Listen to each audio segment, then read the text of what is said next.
Vision Group undercover journalist responded to an ad to travel to Dubai for Cheyo. She narrates how the destination changed to Saudi Arabia, the hassle of registration and medical tests.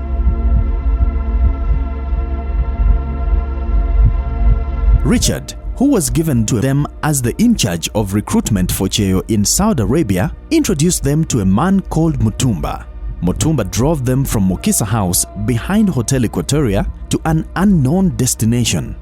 Mutumba drove them through town and towards Kulambiro. It was hard not to imagine the worst. Arrived in Kulambiro and stopped at a hostel which didn't have a name. There was no recruitment agency signpost. Inside the gate were many girls whom we later found were about 140 registered inmates of a storied house built for a residential. It was occupying one corner of a 50 by 100 plot, and the rest of the compound was paved. Keeping so many girls in such a squeezed place was utter criminal. Upstairs, the house had a master bedroom. The two other bedrooms, all self-contained, and a store, all were used as dormitories, except one room, which was the matron's residence cum store.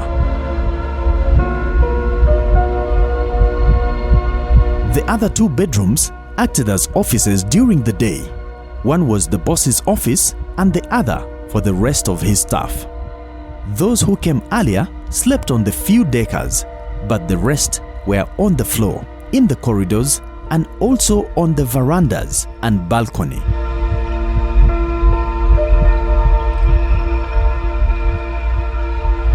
All these 140 girls shared 5 restrooms, which were not enough. Many would bathe from outside, but still, the hygiene was difficult with so many girls. Some would bathe and leave the herbs and greeny stuff in the bathroom. Others menstrual blood. Girls were using only 2 latrine spaces and 1 bathroom.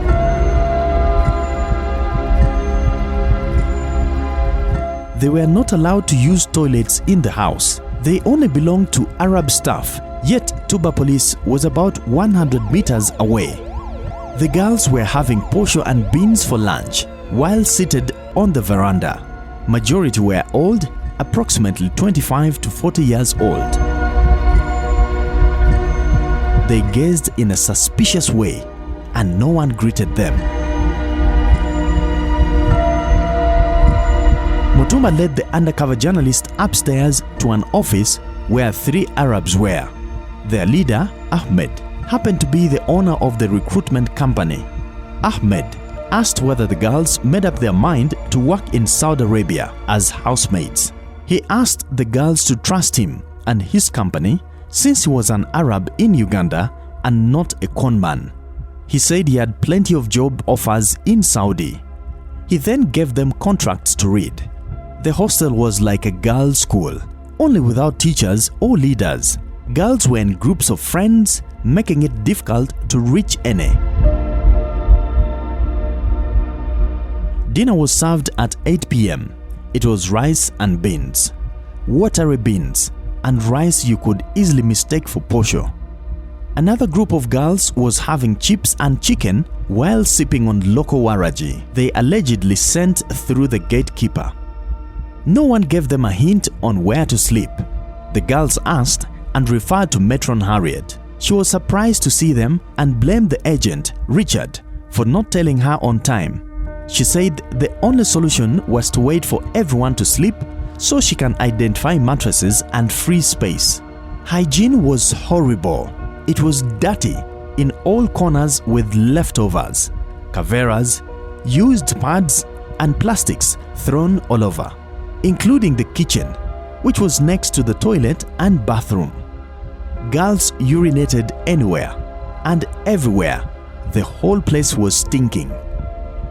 Girls too smelled sweat and other odors. No wonder water to bathe was scarce, and they were given a bedsheet to cover for the night. The water tank would only be opened at 5 a.m. and closed immediately for the cooks to use. They were literally showering once a day. In the night, They would jump over each other to go for short calls. The place had 2 commanders who would sleep at the entrance of the living room. They were bullies who would tease newcomers and weaklings. Every girl feared them. Their word was always final. Even the matron and some of the staff feared them. Eventually, the girls were aggressively placed, but there was only one mattress, which they decided to share.